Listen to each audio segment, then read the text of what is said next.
لومي النريو من عوات كلنا أتأكدنا زلنا زيابير كلا نكر كلنا سلزي من زيابير متصبح آمين من زيابير متصبح زبط كبرينا عبد مزمور 4 كبر هذا كسر فوقي سدست زبل عمرنا نخبر زيابير من كذل ما فيكم سلزي متصبح كان زلنا نتقالتي تجربة እግዚአብሔር ተዓጊሰ ተጸብቆ ንሱና ባይደልዩ ኣውያተ ይሰምዐ ካብ ጉድጓድ ጥፋት ከዓ ካብቲ ረግረግ ፀብሪ ኣውፃኣኒ ኣእጋሬ ኣብ ከውሒ ኣቂሙ ንሱ ጉንተይ ኣጽንዖ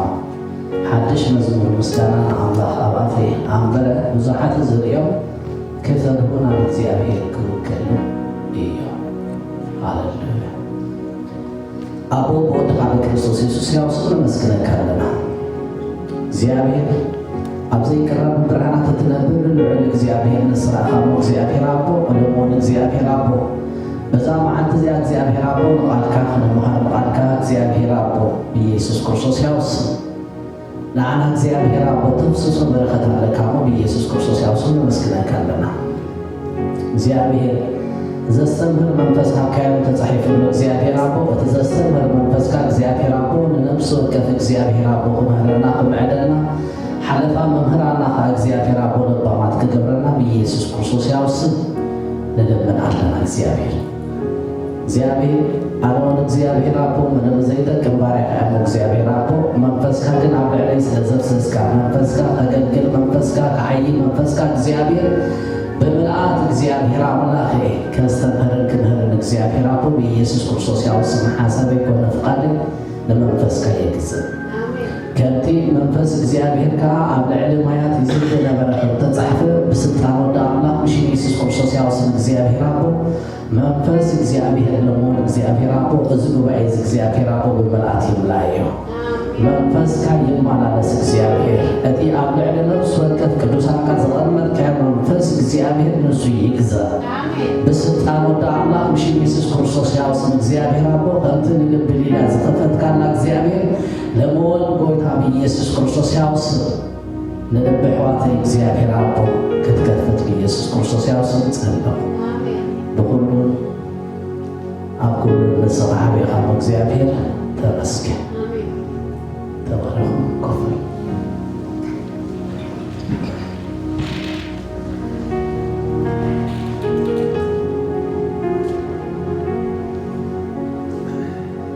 አብዚ ዘራናዮ ቃል እግዚአብሔር ለእግዚአብሔር ጽባይ ኢሌያና አስቲ ይዩ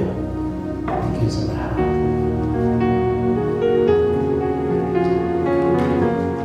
ዳዊት አብዚ ጊዜ መቼም በፈላይ አፈቅዶ ክልተ ተራቂና ካብ ጉድጓድ ጥፍአት ስለዚህ ዳዊት እግዚአብሔር ተዓጊሱ ብምጽባዩ አበይ ነገር አጥዩ ከም ዝነበረ እዩ ዳዊት ዝነገረና ዘሎ ቃል እግዚአብሔር ዝነገረና ዘሎ ጉድጓድ ክበሃል ከሎ ኣብ ውሽጢ ወይ ከዓ ኣብ መዓሙ ወይ ከዓ ኣብ ዝተፈላለዩ ችግር መከራ ማዕበላትን ንፋሳትን ዝበዝሕ ነገራት ከምዝኣተው ይዘረዳእና ዘሎ ስለዚህ እቲ እንቆ ክሕርስ ዝኽእል እቲ እንቆ ከብልጦ ዝኽእል ግን እግዚአብሔር ስለዝኾነ እግዚአብሔር እንዳክገብር ተገዲዱ ተዓጊሱ ክጽበዩ ተገዲዱ ስለዚህ ካብዚ ኣትዎ ዝነበረ ጉድጓድ ካብዚ ኣትዎ ዝነበረ ወይ ካብ ማዕበላትን ንፋሳትን ዝግፍዓሉ ዝነበረ ነገራት እቲ እንቆ መድሓኒ ወይ ካብ ነዚ ነገር ዝኸውፅኦ ዝኽእል ካብቲ ዓጢቂ ሒዞ ዘሎ ሻኺላ ጉድጓድ ካብቲ ናይ ጸልማት ነገር ከውፅኦ ዝኽእል እንቆን ሓደን እግዚአብሔር ተሓቢሩ ማለት ዳዊት ምናልባት ባዕሉ ንኽወፅእ ፈንጠርጠር ኢሉ ክኸውን ይኽእል ባዕሉ ንኽወፅእ ተጋሊሉ ነይሩ ክኸውን ይኽእል ነገር ግን ከምቲ ኣብ ቃል እግዚአብሔር ኣብ ትንቢተ ኢሳይያስ ምዕራፍ 40 እንታይ ኣለና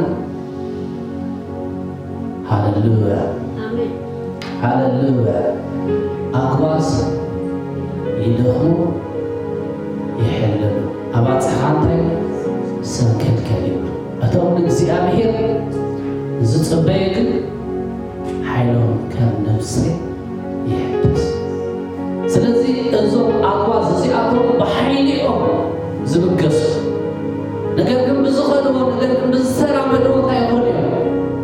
يدخل أما صحيحة بتبحيل زخلو الزنبرة أما ودأت تجرب يحل أتم نجزي عليه الصبيك حيل كمنسر يحدث أمين مخناتو نجزي عليه الصبيك وأبي نجزي عليه الصبيك تثبيتو أبي نجزي عليه الصبيك تثبيت بتقول حيل خاطر تجرب أن شاء النصر أن حد لا تحدث يخيل سلسل داوود أفتأتيو زنبرة كدقات نبي እግዚአብሔር ከውጭ ረዳኝ በጨካ ሐዘርን አልካለ የለ ፍጡር ረድኤተ ይንስኻ ምክንያቱ ዳዊት አካለ ጽሑፍ ታይደሎ ረድኤተ ስኒ ካብቲ ሰማይ ምድር ዝገበረ እግዚአብሔር ዝመጸኒ አሜን ምክንያቱ ረድኤቱ ካብ እግዚአብሔር ምዃኑ ጥራሕ ነገር ተለማሚዱ ወይ after Saul ተሳብቆን ዝነበረ after Saul ተሸግረን ዝነበረ after Saul ንህይወቱ ዝለለሉ ዝነበረ እንኳ ተጽቢቶ አማን ዳዊት አብ እግዚአብሔር እቶም ሙሱ ዝነበረ በታምቸት ማዓት መቃበት ሰዓት እዚያ ምቸት ንዓኻ ንሳውል ተኸድለሉ እግዚአብሔር አሕሊፉ አብየት ካህኑ ካብ ዝብሎ ነው ቅቡል እግዚአብሔር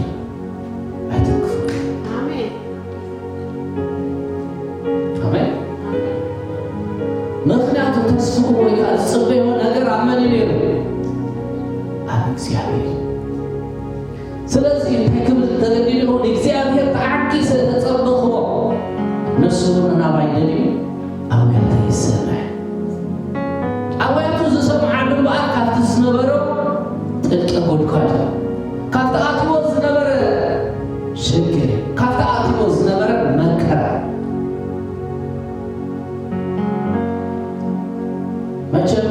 ዝተፋላለየ ነገር ካብቲ ዝጸናሕና ወይ ካብቲ ዝኣተና ወይ ካብቲ ማዕበላትን ንፋሳትን ዝተገፋዕና ካብቲ ብመከራ ንሓልፎ ነገራት እግዚአብሔር ነቲ ነገራትና ምሰርሓወ ሰላም ምስኮነልና ንእግዚአብሔር ተንደብሪና ምስጋና ንጽይ ስለዚህ ካብቲ ጉድጓድ ስለዝወፀ እንታኸብ ተገዲ ሓድሽ መስመር ምስጋና ንኣምላኽና አባፍሬ አባይ ወጪ መከሩት ችግሩ አክቲ ስለዚህ እግዚአብሔር ከብሩህ ብዙሃት ዘሪያም ክፈሩ ናብ እግዚአብሔር ከውካሉ ለሚ አነ ንስኻትኩም እንኳን እግዚአብሔር አብዕለ ዳዊት ዝገበሮ ትምህርትን ተአምራትን መስተንክር ነገራትን رأينا أتقال እግዚአብሔር ዝብለና አንቢብና ናጽኒዕና አሳላሲና ነኳ ህይወት ናይ ዳዊት እግዚአብሔር አብልዕ እንታይ ነገራት ከም ዝገበረ ንትምህርትና ንመምዓድና ኣብ ህይወትና እንታይ ኮይንና ነበረኸት ኮይንና አሜን ነገር ግን እግዚአብሔር ንጽበየሉ መንገድታት ዝተፋላለየ ነገራት እግዚአብሔር እዚ ነገር ዝግበረለይ ፍቃድካ አፍልጠኒ ኢልና ንሓቶይና ኣብቲ ፍቃድ እግዚአብሔር እናሓተሉ ግን እንታይ ከድለሎ ትዕግስቲ ምጽባይ ከምኡውን ሓሳብ እግዚአብሔር ብምፍላጥ እንታይ ክንገብር ክንክእል ኣለና ክንጽበይ ኣለና ስለዚ ነዚ ኣርእስቲ ዝተፈላለየ መልክዕ ወይ ከዓ ብዝተፈላለየ ስብከታት ክንዳልዎ ንኽእል እዩ ንሎሚ ግን ኣብ ረድኤት እግዚአብሔር እንታይ ዓይነት ምጽባይ ምክንያቱ ንሓሳብ እግዚአብሔር ክንጽበየና ንፍቃድ እግዚአብሔር ክንጽበየና ንረድኤት እግዚአብሔር ከዓ ክንጽበየና ረድኤት እግዚአብሔር ማዕሰይ ዘድልየና ረድኤት እግዚአብሔር ኣብ ዝተሸገርናሉ ወይ ከዓ መከራ ዝኣተናሉ ወይ ከዓ ዝተፈላለዩ ነገራት ረድኤት ካብ እግዚአብሔር ብዝደለናዮ ጥራሕ ዲና ናብ እግዚአብሔር ኣብቲ ንጥዕና ከለና ኣብቲ ምንም ነገር ኣብ ሰላምን ኣብ ረህዋን ከለና እኳ ረድኤት እግዚአብሔር የድልየና ብዙሓት ዝደቀሱለው ግን ከዓ ካብ መደቀሲ እዮም ዘይተንስኡለው محرت እግዚአብሔር ረድኤት እግዚአብሔር ስለዝበዝ ሓማግ ደሎሚ ካብቲ ዝደቀሰና ተስኢና ናይ ሎማዓንቲ ህያዋን ሰባት ኮይና ኸማ ናብ ቤተ እግዚአብሔር ንክንመፅእ ረድኤት እግዚአብሔር ኣሜን። ስለዚ ረድኤት እግዚአብሔር ኣብ መዓልታዊ ህይወትና ዘድልየና ነገር ረድኤት እግዚአብሔር ኣብ ንፅብደዮ ነገር ግን እንታህድልየና ኣሎ ትዕግስቲ ኣብ ሉቃስ 21:19 ነብስኹም ብትዕግስትኹም ከተጥርይዋ ኢኹም ዝብል ቃል እግዚአብሔር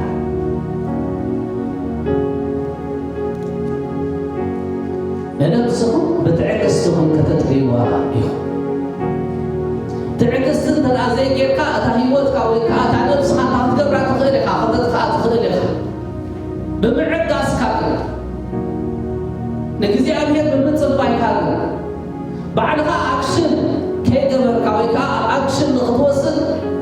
ዘይምኻልካ ንሱ እዩ ዝወስደለይ ናተይ ነገራት ኣብ እግዚአብሔር እዩ ንእግዚአብሔር ዝሂቦ እግዚአብሔር እዩ ረድኤተይ ኢልካ ምዝተፀበኻሉ ግን እግዚአብሔር ካብቲ ኣቲኻዮ ዘለኻ ነገራት እንታይ ይገብር እዩ ይውፅኣና ባዕልና ብዝፈተና ኣለኻ ኣብ ቃል እግዚአብሔር ባዕላቶም ካብቲ ዝረኣይዎ ወይ ከዓ ካብቲ ዝገጠሞም ካብቲ ዝሸገሮም ነገራት ክኖታቶምን ነገራቶምን ስለ ዘፍርሖም እቲ እግዚአብሔር ዘይደልዮ ነገራት ገይሮም ሂወቶም ዘጥፍኡኸ ባዕልና ንኮንኹ ብቐዳማይ ደረጃ ንሪኦ ሳኦል ኣብ ቀዳማይ ሳሙኤል 13:5-11 ክንረኽቦ ንኽእል እዩ ሳኦል ኣብዚ ግዜ እዚ እንታይ ገይሩ እንታይ ኣሸጊሮ እንታይ ዝምእለሎ ኣብ መፃወድያ ዘእተዎ ነገር እንታይ እዩ ስለምንታይ ከም እግዚአብሔር ዘይተፀባበዩ ኣሕዋተይ ከምቲ ቃል እግዚአብሔር ንትምህርትና ዝተፃሕፈ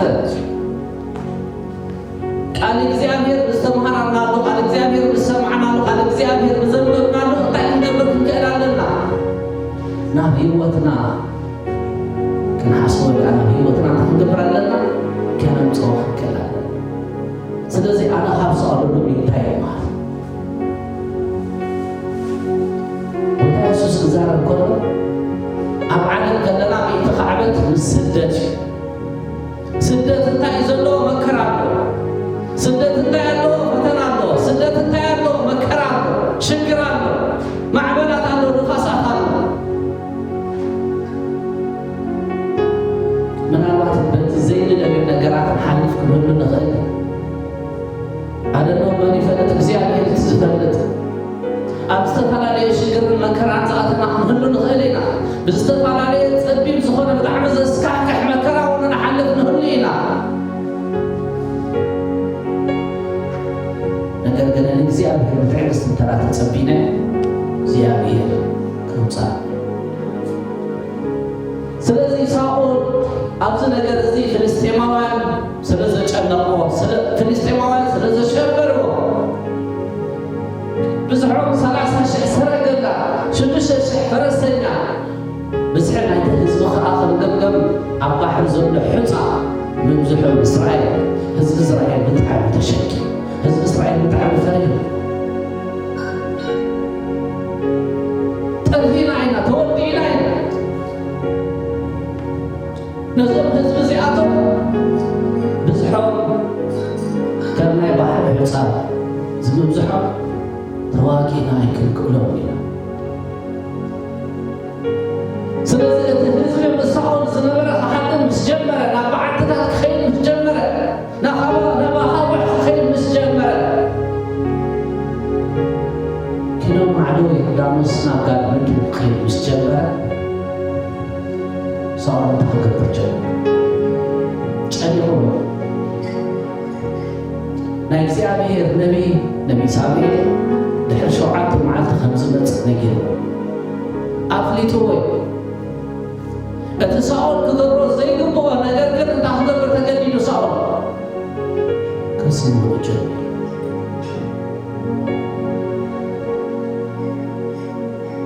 እዚ ከዓ እቲ ንክህንነት ጥራሕ ዝተመልከተ ወይ ከዓ ንነቢይ ሳሙኤል ዝግባእ ዝነበረ ይፍታስ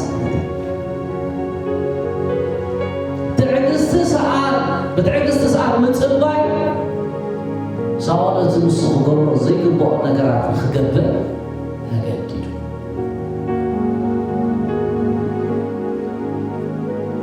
ተቆዳተ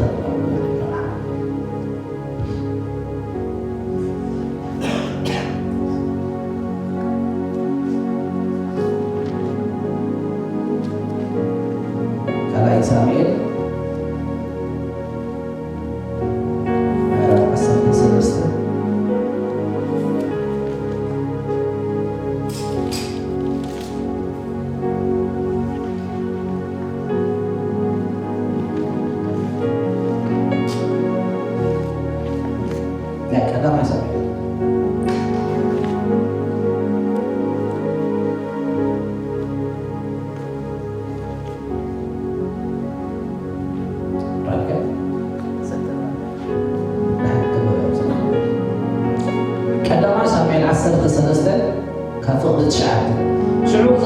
شعور صعب زحرر مسوات مسكان على قرب له بل زحرر مسوات سوى كون لما زحرر مسوات يعني مستفزم انه صابع المزل صابع صاول كاسلام كله كقبلوات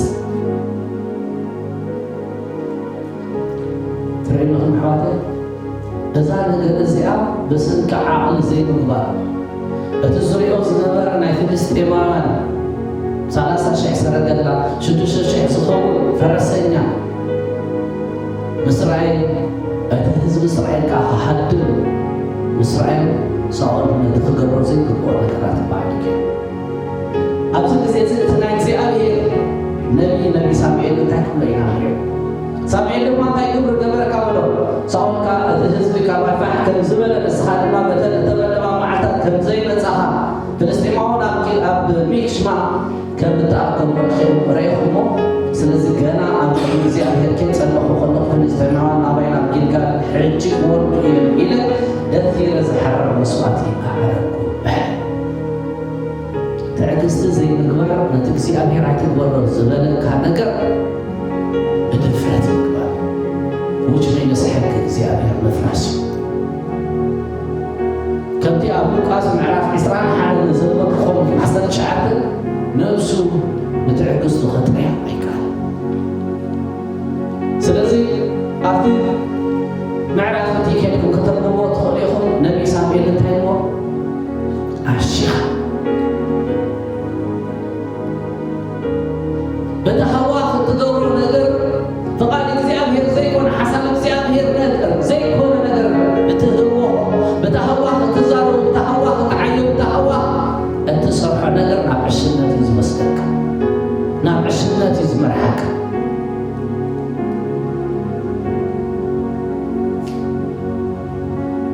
ስለዚ ኣሽ ካልእ ተመሳሳሊ ነገር ንሪኦ ብዛዕባ እቲ ናይ እምነት ሃብቶ አብርሃም ዓርኪ ብርሃን ዝተባህለ እዩ አሜን አብርሃም ዓርኪ እግዚኣብሔር ዝተባህለ እዩ ነገር ግን ሳራ ውሉድ ስለ ዘይነበራ ንኣጋር ገዝእታ ክትገብር ኢላቱ ሰበይቱ ክትከውን ኢላ በዛ ነገር እዚኣ እስማዒል ስለ ዝመፀ እግዚኣብሔር ን13 ዓመታት ንኣብርሃም ይትራዩ አብርሃም እስማዒል ብዝተወለዱ አብርሃም መበል 86 ዓመት እዩ እግዚአብሔር ዳግም ዝተራእየሉ ከዓ አብርሃም ወዲ 99 ምስ ኮነ ስለዚ ን16 ዝኸውን ዓመታት እግዚአብሔር ንአብርሃም ኣይተራእዩ ፍቓድ እግዚአብሔር ካብ ሳራ ይስሐቅ ንክመፅእ ዳ እምበር እስማዒል ካብ ኣጋር ክውለድ ኣይነበረ ስለዚ ሓሳብ ናይ ሳራ ስለዝሰምዐ ሓሳብ ናይ ሳራ ሰሚዑ ስለዘተግበረ እግዚኣብሔር ን13 ዓመታት ንአብርሃም ኣይተራእዩ ስለዚ ዝተፈላለዩ ሓሳባት ክህቡና ዝኽእሉ ኣሕዋት ቀረብቲ ቤተሰብ ክህሉ ይኹን እቲ ዝዓበየ ግን ሓሳብ እግዚኣብሔር ፍቓድ እግዚኣብሔር ክንሓትት ከለና እግዚአብሔር እዚ ነገር እዚ ፍቓድካ ሓሳብካ ብሕዋት ወይ ከዓ ሓሳብ ጸልይኩም ግን ተዛዓበ ፍቃድ ናይቲ ዘለዓለማዊ ዝኾነ ኣቦና እሱ ስለዝሕሽ እግዚአብሔር ብዝሓተትና እግዚአብሔር ይመልሰን ክጽውዕኒ ኣሁን ክመልሰኩም ዝበለ ኣምላኽ በብስና እኳ ተጸዊዕና ኣቤት ካበልና እሱ እቲ ንሱ በዓል ዝፈጠረና ንሕና እኳ ኣቤት ካበልና ንሱ ግዳ በዓል ክጽውዕኒ ኣነ እውን ክምልሰኩም ዝበለ ኣምላኽ ንጸሎትና ይሰምዕ ንበል እግዚአብሔር ንድምፂ ጸሎትና ይሰምዕ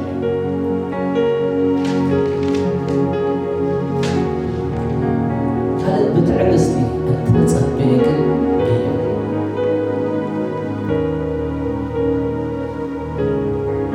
تاريخ يوم تدعينا እግዚአብሔር مسيطان يتوارد عقل مخان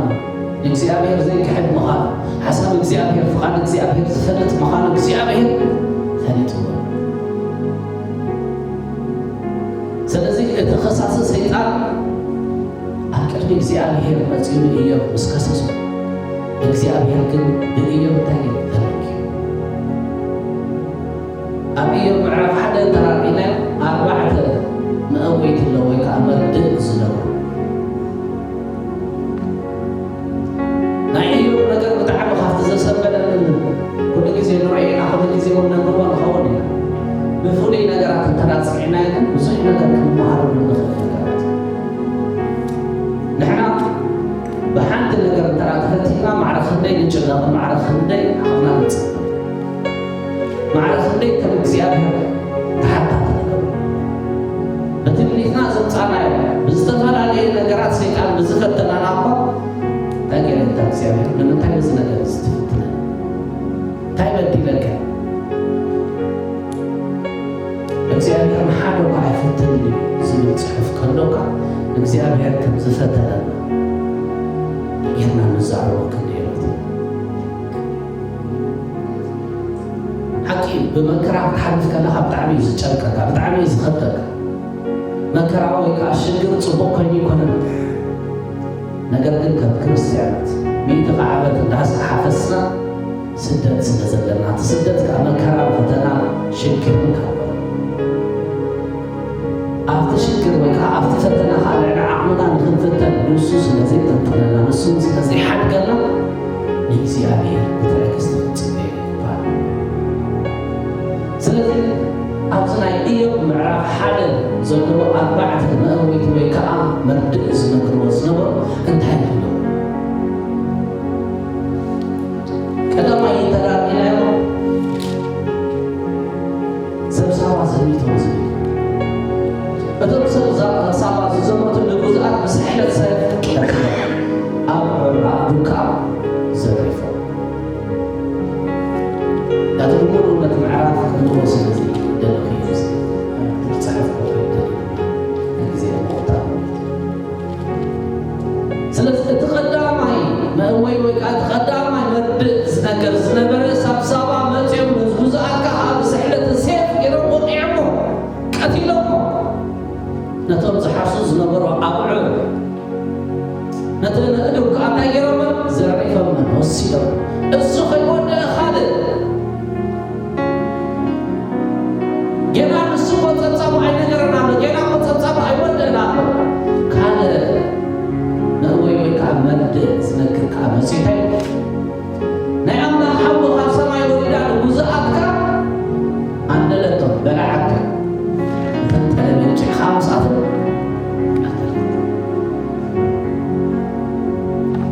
إذا سخون زلوا أفتح ساعتين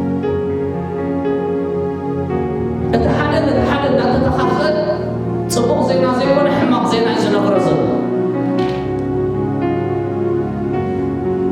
سهل سيكا عملت كلا لو يعلم بسحلة بسلسة سلفي نقوزات بسحلة سيف كتيلو نهدمال كاوسي سلسة إيوب تحس خوزر هذا حبتاب زنبرة تلقاس زنبرة إيوب بتز سمع زنبرة مرد بتز سمع زنبرة نايمن كرا تعب زينا زين كنا يفرس نتي زأتزو رابعي بتأذي زوهاي نكركات ببتعه ولا نفاس بركة أولا كما وداتك كاتينو أولا لنا ودات وقالت إيوم أمنتا يمنيرو تدعينا كملعو خساتيو عبي حوام يمنيرو سلزي إذا ما أربعة مردء زحزو صبوق زينا زي حزو ناب إيوم متيمو إيوم نقول له نقل تهجر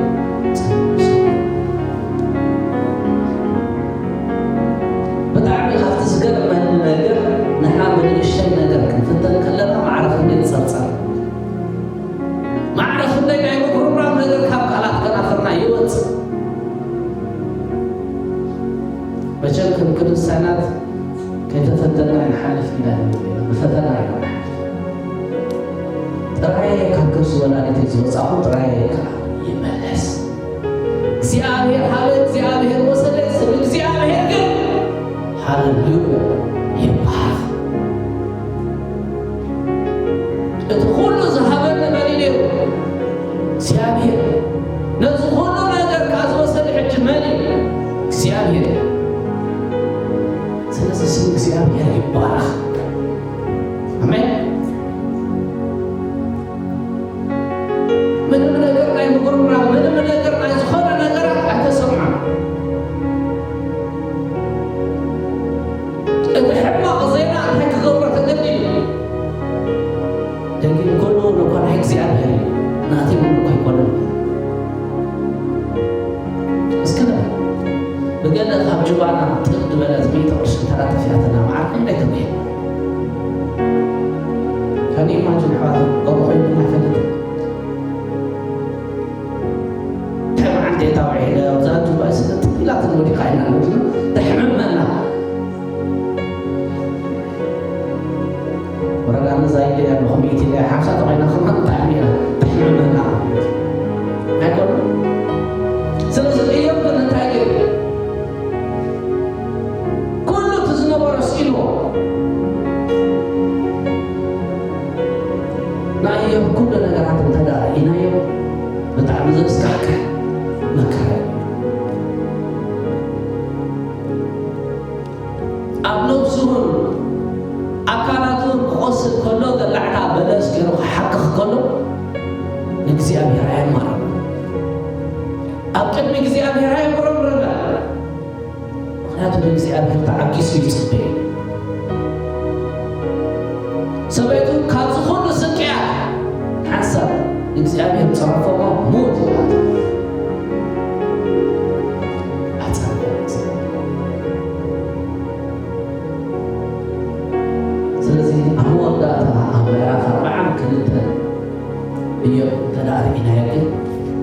እግዚአብሔር ናይ እንደገና አምላክ ስለዝኾነ ካብቲ ዝነበረ ዕፅፊ ገይሩ ኢዮብ ከባርኾ ኾልና ኢዮብ 40:10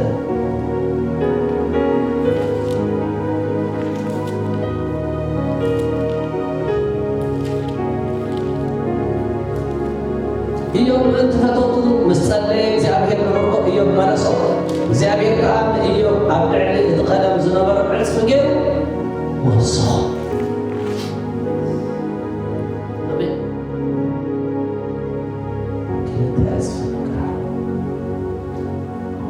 ኢዮብ ካብቲ ዝነበሮ ብዕፅፊ ወሶ እግዚአብሔር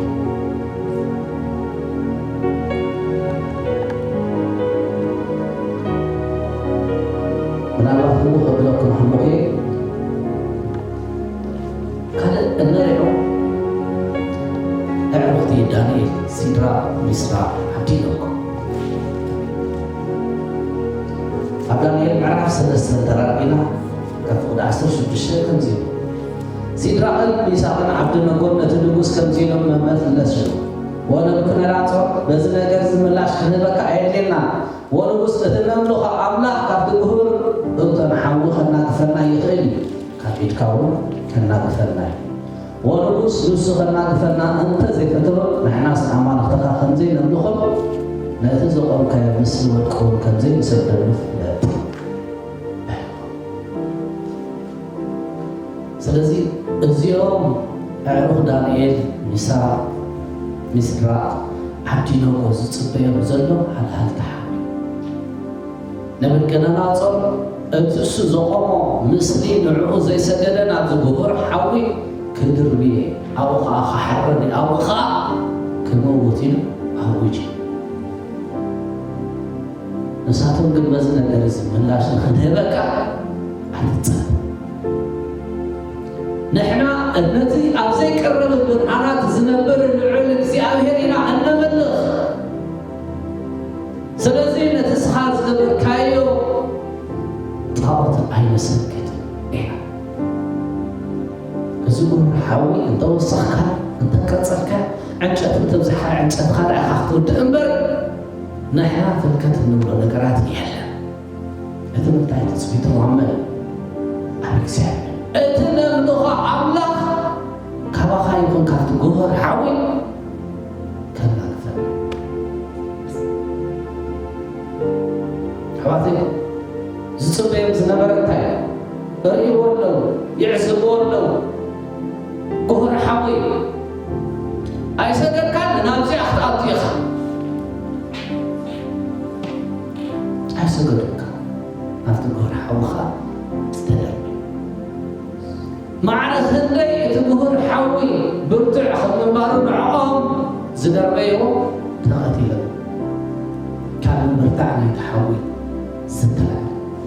ሕርካን ብውክንናፆር ስለ ዝገደደኻ እቲ ሓዊ ብሸውዓተ ዕስፊ ከቃፃፅልዎ ተገዲዱ እቶም ሰለስተ ዝኣቶም ኣዕሩኽ ዳንኤል ሚስራቅ ዓብዲኖጎ ሲድራቅ ራብዓይ መን ነይሩ ወዲ ኣምላኽ ተበጅዮ እቲ ብትዕግስቲ ዝተፀበይዎ ኣምላኽ እቲ ልቦም ዘምለኹሎ ኣምላኽ ካብዚ ነገር እዚ ከናግፈና ይኽእል እዩ ዝበልዎ ኣምላኽ ካብዚ ጉብር ሓዊ እንታይ ገይርዎ ኣውፅኡ ሎሚ ብመከራ ትሓልፍ ነብስላለ ሎሚ ኣብ መንዘይ ምክንዋን እትነብር ነብስላለ ሎሚ ብማዕበላትን ብንፋሳትን እትግፋዕ ነብስላለ እግዚአብሔር ተዓጊስ ክትፀብይ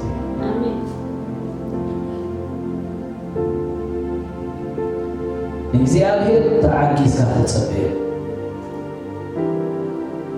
ብኽእለትና ክንወፀሉ ብዝሓሰብናሉ ብኽእለትና ገለ ነገር ክንገብር ብዝሓስብ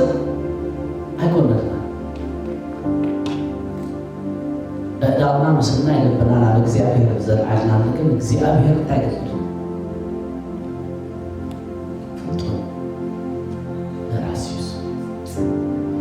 ሓደ ዝሓመመ ዝተሸገረ ሰብ ኣምቡላንስ ንክትመፆ ናብ ክፍሊ ኣምቡላንስ ወይ ከዓ ናብ ኢመርጀንስ ይድውል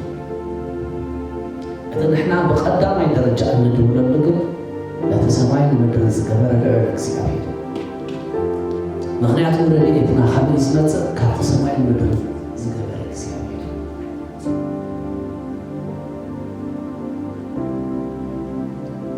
ምናልባት እቲ ንሪኦ ዘለና ተስፋ ዘይሂብ ክኸውን ይኽእል ተስፋ ዘቆርፅ ክኸውን ይኽእል ከምቲ ማርታን ኣልዓዛር እንታይ ተስፋ ቆሪፀ እቲ ትንሣኤን ሂወትን ዝኾነ ክርስቶስ የሱስ ምሳእ ከሎ እንታይ ጌራተ በታ ዝመፅእ መዓልቲ ከም ዝተንስእስና ኣመን ኣሎ ምስኪን ኣልዓዛር ክትንስኣሉ ዝግብኦ ሽዑ ዝነበረ ንስሓ ክንከተልና ወሓምድ እንተተኣምስ ክብሪ እግዚኣብሔር ስለዚ ትነምልኹ ኣምላኽ እግዚአብሔር ብትዕግስቲ ብዝፀበናዮ እግዚአብሔር ብትዕግስቲ ኣመሰው ኢና እግዚአብሔር ረድኤትካ ንልለኹ ብዝበልና እግዚአብሔር ፍጡን ረድኤት እዩ ኣብ ያዕቆብ ምዕራፍ 1 በሚጠቕስ ዝሕቢለኩም ምክንያቱም ሰፊሕ ብሓቂ ኣዝዩ ብጣዕሚ ሰፊሕ ኣርእስቲ ስለ ዝኽእል إيوب معرف يعقوب معرف حادث وضع عسرت تفتينه مسوسة نتنسي أبيض نتذكر وزتصفو أخلي يموت كخبالي مو بفتنا عسلك السبعي بجي فتنا أبتي بزي بخل نقرات لا توقع أخا أنه خاشو يحمي تصل وطلب لك احرر لك أنا فتك أنا قرقا بتحسسه جاج كبرك من زي وعكا من زي فتسل كاي نقرقا وزجر وخوني لك زور ورث الله تقطعت لا حلوك أنت قد زوك خلوك أنت تحرمك خلوك نقرقم بفتنا قاي صنيع خاتنا لእግዚአብሔር ብትዕግስቲ ትጽልዩ ናበይ የምጽአካ ብንጹህ ሰማይ ኣሜን እቲ ብፈተና ተዓጊሱ ምስ እንታይ ይበሉ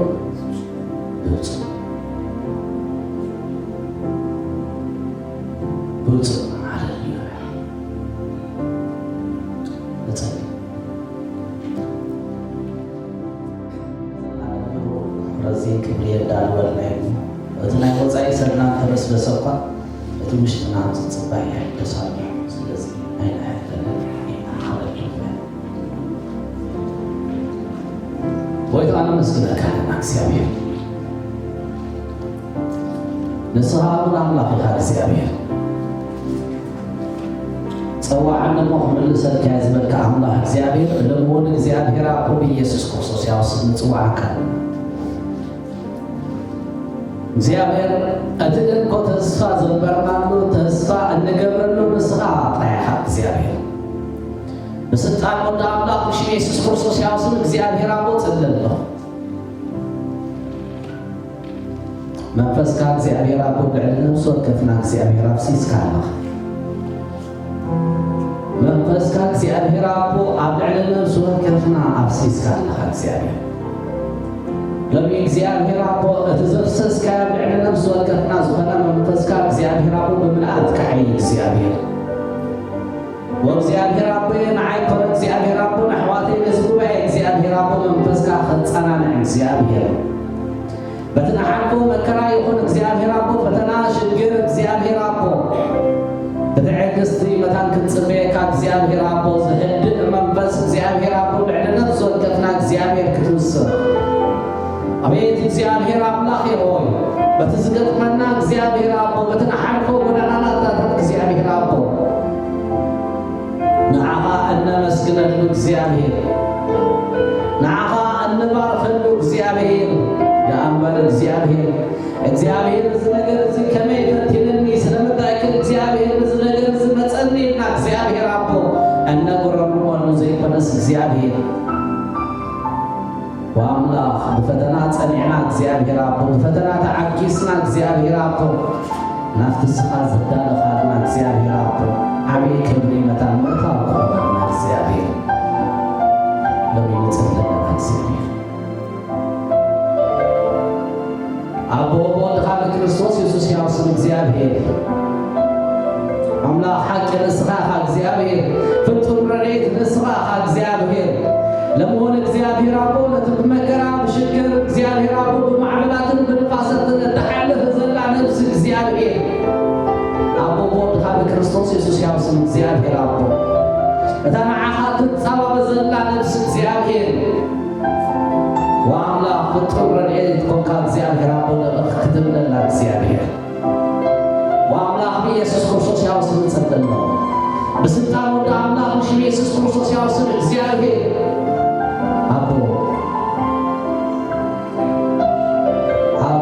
ኢየሱስ ክርስቶስ ያውስ ወይታ ለደቀ ህዝብና ለምድርና እንሐሰብና ነጸለና እግዚአብሔር ነትመከራ ዝሓልፍ ዘሎ ህዝብና እግዚአብሔር አቦ አቤት እግዚአብሔር አቦ ነትምጸልማትን በማዕበላትን በንፋሳትን እግዚአብሔር ዝሓልፍ ዘሎ ደቀ ህዝብ እግዚአብሔር ንዑ ሓሰብኩ እግዚአብሔር ጸለለ እግዚአብሔር ወአምላክ ወኸንደቅ ዛብራ እግዚአብሔር አቦ ዝተፋላለየ ከተማታትን ሃገራትን ክፍለ ዓለማትን እግዚአብሔር ፋሒልና ለና እግዚአብሔር አቤት እግዚአብሔር አቦ መፍልላይ ውልድን ወላድን እግዚአብሔር አቦ ነዊሑ እግዚአብሔር አቦ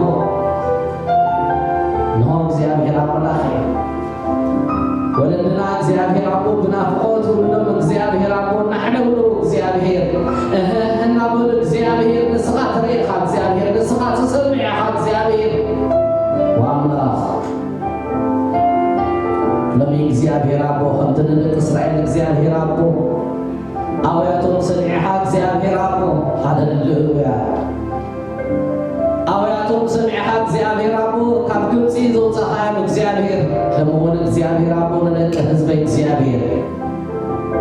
ኣውያት ደቂ ህዝበይ ሰሚዕኻ እግዚአብሔር አቦ ዘለኣለማዊ ሰላምካ እግዚአብሔር አቦ ኣብ ምድርና ኣብ ህዝብና እግዚአብሔር ወሓርነት እግዚአብሔር አቦ ናፅነት ናትካ እግዚአብሔር ኣብ ምድርና ኸውኒ ኢየሱስ ክርስቶስ ያብሰለፀለሎ እግዚአብሔር አቦ እነሆቶም ኣብ ምድሪ ስደት ዘለና ሱካ እግዚአብሔር አቦ ብሓርነትን ብናፅነትን እግዚአብሔር ንዓኻ ንምልኽ ኣለና እግዚአብሔር እነሆ እግዚአብሔር አቦ እቶም ኣብ ምድረይ ዘለዉ ደቂ ህዝበይ ግን እግዚአብሔር አቦ ብብርሂ ብምንቅጥቃጥ እግዚአብሔር አቦ ካብቲ ንዓኻ ዘለዎም ፍቕሪ እግዚአብሔር ካብቲ ንዓኻ ዘለዎም ፅማት እግዚአብሔር አቦ ኣቤትዎ ንዓኻ እናተፀባበዩ እግዚአብሔር ለሙነ ይሕዝኒ ባዕለ ይሕዝኒ እናበሉ እግዚአብሔር አቦ ብክልተ ሰለስተ ካብኡ ተበፅሐ ሓሙሽተ ኮይኖም እግዚአብሔር ናባኻ ፀባበዩ እግዚአብሔር እቶም እግዚአብሔር አቦ ንስሙ ወድኻ ንክርስቶስ ኢየሱስ እግዚአብሔር አቦ ጥራሕ ስለ ዝፈለጡ ንስሙ ጥራሕ እግዚአብሔር አቦ ስለ ዝፀውዑ እግዚአብሔር አቦ ንክልተ ዓሰርተታት እግዚአብሔር ኣብ ተቐሎ ሸላታትን እግዚአብሔር አቦ ወሃሌሉያ ጉዳጉድን ቤት ማእሰርትታትን እግዚአብሔር አቦ ተኣሲሮም ዘለዉ ደቂ ህዝበይ እግዚአብሔር ኣቤት ፍትሒ ክትገብር እግዚአብሔር ኢየሱስ ክርስቶስ ያብስም ፀለሎ ብስልጣን ወደ ኣምላኽ ሽም ኢየሱስ ክርስቶስ ያብስም እግዚአብሔር አቦ ፍትሒ ክትገብር ፀለሎ ብኢየሱስ ክርስቶስ ያብስም እግዚአብሔር ፍትሒ ክትገብር እግዚአብሔር ኣቦዬ ዝወሰድናዮ ግዜ መዓዝ ቀሊል ኮይኑ እግዚአብሔር አቦ እቲ ንፅበየካ ዘለና ግዜ መዓዝ ቀሊል ኮይኑ እግዚአብሔር ዋላ እኳ እግዚአብሔር ንስኻ ኣይትጎይን ኣይትቀደመን እንትኾንካ እግዚአብሔር ወሃሌሉያ እግዚአብሔር እቲ ነዊሕ ትፅቢትና ግን እግዚአብሔር አቦ ንልብና ከየማህበረመታና እግዚአብሔር ኣቤት ሰላም ደቂ ህዝብና እናለለና እግዚአብሔር ሰላም ምድርና እናተፀበና እግዚአብሔር አቦ ኣቡነ እግዚአብሔር ሃሌሉያ ኣብ ጎዳናታት ኣስመራ ኩን እግዚአብሔር አቦ ጎዳናታት ኤርትራ እግዚአብሔር ክርስቶስ ኢየሱስ ብሓርነት መታ ክስበኽ ክርስቶስ ኢየሱስ እግዚአብሔር አቦ ሃሌሉያ ኣቤት ደባባታት እግዚአብሔር አቦ ሲነማታት ኮነ እግዚአብሔር እስታዲማት እግዚአብሔር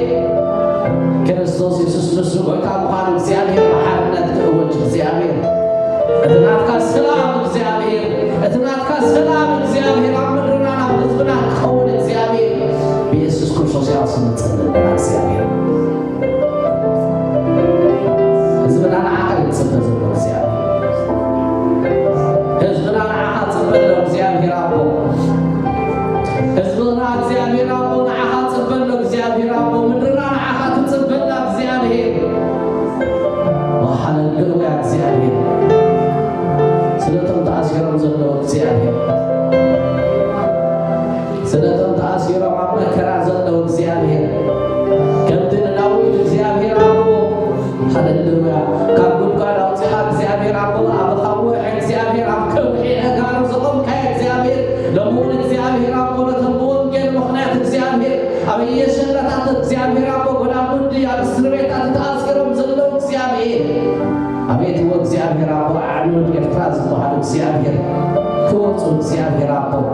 እታ ተዓፅያ ዘላ ቤተ ክርስቲያን ኤርትራ እግዚአብሔር አቦ ለምውን ክትከፍታ እግዚአብሔር ኣቤት ክትክፈት እግዚአብሔር ህዝብኻ ብምልኣታዊ እግዚአብሔር አቦ ንዓኻ ክኽብረካ እግዚአብሔር ከመስግነካ እግዚአብሔር መከራ ደቂ ህዝበይ ከበቀኒ ኢየሱስ ክርስቶስ ያብስም ፀለሎ ሃሌሉያ እቲ ትፅቢቱ ኣባኻ ዝገበረ እግዚአብሔር ንሆልናይ ልቡ እግዚአብሔር አቦ ድማ ንኸናፍሩ ይትኸልዕ ኢኻሞ እግዚአብሔር ኣብ ምድርና እግዚአብሔር አቦ ሰናይ ነገር ስለ ዘለካ እግዚአብሔር ፅቡቕ ነገር ስለ ዘለካ እግዚአብሔር ደሓነ ነገር ስለ ዘለካ እግዚአብሔር በዚ መስግነካ ኣለኹ እግዚአብሔር ተባረኽለካ ኣለኹ እግዚአብሔር ሃሌሉያ ምናልባት ጸሎት እንደሌለ ቋት እንተዳሃሊና ናብ ቅድሚት ክትመፁ ዕድመኩም سيكيلر حالا پوش پیار بسانتر حالا بگردوس ای سيكيلر حالا پوش پیار بسانتر حالا بگردوس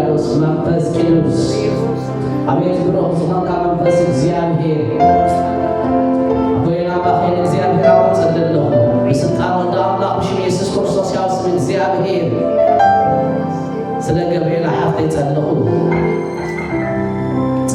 ስልጣን አምላክ ኢየሱስ ክርስቶስ ያውስም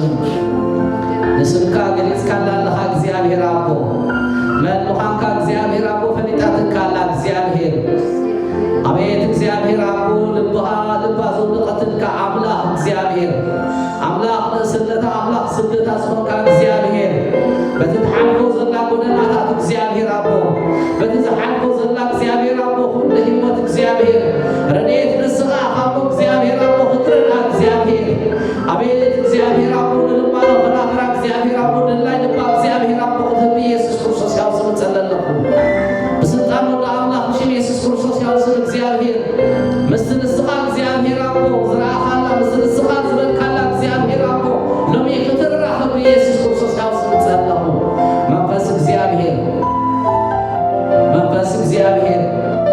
መንፈስ እግዚአብሔር አቤት ብሩኽ ዝኾንካ መንፈስ ቅዱስ ኣብ ልዕሊ ሓፍተይ ንግዛእካ ኣለና ኣብ ልዕሊ ሓፍተይ ንግዛእካ ኣለና ብኢየሱስ ክርስቶስ ያውስም ንግዛእካ ኣለና መንፈስ እግዚአብሔር ሴኬን ረሓላ ፑሽፍ ያርነሳን ተረሓላ በጋዶስ ሴኬን ረሓላ ፑሽፍ ያርነሳን ተረሓላ በጋዶስ መንፈስ እግዚአብሔር ብሩኽ ዝኾንካ መንፈስ እግዚአብሔር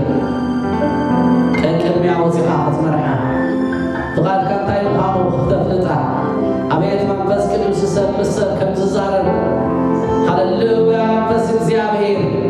ንሓፍተይ ከምኡ ክትዛረባ ብኢየሱስ ክርስቶስ ያውስም ጸለኹ ብስልጣን ወደ አምላክ ሽም ኢየሱስ ክርስቶስ ያውስም ጸለኹ መንፈስ እግዚአብሔር ኣብ ልዕሊያ ክበር እቲ ንክርስቶስ ኢየሱስ እተኽብር ዝኾንካ መንፈስ እግዚአብሔር ብኢየሱስ ክርስቶስ ያውስም ለሞን ክርስቶስ ኢየሱስ ሃሌሉያ ኣብ ገብርኤል ኤላ ክኸብር ብኢየሱስ ክርስቶስ ያውስም ጸለኹ ኣብ ቤታ ክኸብር ብኢየሱስ ክርስቶስ ያውስም ጸለኹ ኣብቲ ዘላቶ ቦታ እግዚአብሔር ኣቦት ልዕሊያ ዝኸበትካያ ብርሃን እግዚአብሔር ንብዙሓት ከብርህ እግዚአብሔር ጸለኹ ብኢየሱስ ክርስቶስ ያውስም ሃሌሉያ መንፈስ ቅዱስ ምስራኻ ተመስገን ረድኤት ሓፍተይ ስለ ዝኾንካ